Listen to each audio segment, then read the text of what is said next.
Welcome back to the channel, guys and girls. Today we're going to talk about this Mazda RX7 FD and all the mods that have been done to it. We're going to talk about the engine, the wheels, the brakes, and the tires. So let's get into it. So let's kick things off with the engine. So it's a very stock engine, the stock intake manifold, all internals are stock rotors, stock apex seals, everything. There's no porting, no semi-bridge porting, peripheral porting or anything like that. The only modifications here on the intake side was the Greddy elbow, as they call it. I upgraded that from the plastic one that comes with the RX7. A lot of parts tend to come as plastic in the RX7. It had the plastic intercooler, the plastic airbox intake, and everything basically that could be plastic was plastic. So I removed the rat's nest, as they call it, and ran a different wiring loom. This is from Rye Wire. Everything came labeled. Everything was easy to plug in. They were great to work with. They updated all the loom with the different connections that I needed. And it was just a great experience working with them. Highly recommend them if you're looking for a wire loom. Moving on to the intercooler. It's a Vinifab intercooler. It's a V-mount setup. Vinifab is out of New Zealand. A very cool guy, easy to work with, and he fabricated it just to fit this car. And it's a V-mount setup with the aluminum radiator down below. Underneath the radiator is the fans for the car. They run very low to the ground, so sometimes you have to maneuver around some obstacles in the road. All right, and the turbocharger is the GTX 3582R. It's the Gen 2. Got this whole kit from Pat Performance in Australia. Again, highly recommend it. They are very good. They were on the phone with me talking about what I wanted out of the car, what power gains I was looking for, and they recommended the different back housing. I'm running a 1.01 back housing, which they recommended. At first, I thought it was a bit big, but they assured me that it could work, and it goes into a 4-inch downpipe that's wrapped with the heat insulation as well, and the turbo has a Funk Motorsport turbo blanket on it, which is very good at helping with the heat. Some stainless steel oil lines.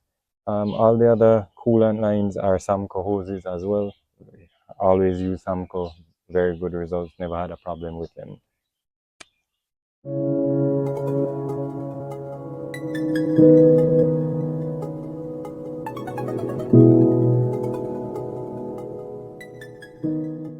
Alright, let's talk about brakes, wheels, and tires. Wheels are the Volk T37 SLs. I absolutely love this wheel. It's my go-to wheel. I think it's one of the best looking wheels out there. You guys can tell me in the comments which wheels you prefer. And it's the pressed graphite look with red stickers and the red valve stems as well. All aluminum, and the T37 SL sticker in red as well.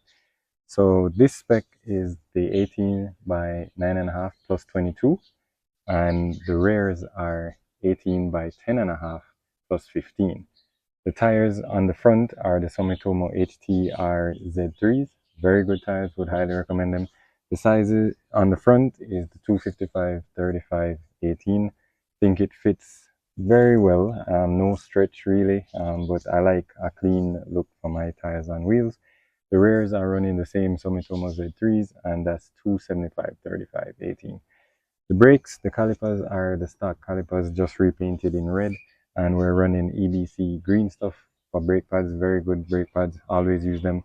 Also running the EBC brake rotors, which is the dimpled and slotted rotor. Very good for stopping power, no problems with it. Also running Goodrich stainless steel brake lines, which helps as well with the stopping power for the car. And that's about it for the wheels and tires. The only other thing I would mention is that I'm running blocks, aluminum lug nuts, which are very light compared to the stock ones, and they hold true, they don't thread out. They are aluminum, so you just need to make sure that you're not over tightening them. But other than that, they have been great. So you might have noticed that the battery isn't located in the engine bay anymore. That's because it has been relocated into the compartment bin. I use the one behind the passenger seat, and the battery is mounted in here along with the fuse box, which I use a circuit breaker rather. I just can click the power on to the car, or I can press the red button and it will be disconnecting the power to the car. Right, using some thick gauge wires. These are welding gauge wires, I believe. Someone on YouTube I saw use them, had great results, so I use them as well.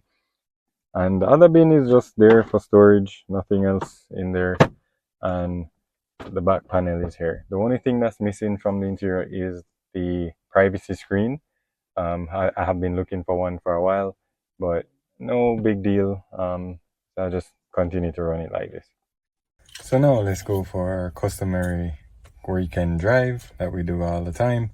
And if you guys enjoy this type of video, this type of content, please consider subscribing for more and hit that thumbs up button. Until next time, drive safe. Oh, and don't forget to check out our merch. We have a sale going on right now. You can grab your ModzCity merch online, modzcity.com, and you can check us out on Instagram as well at ModzCity. Thanks for watching.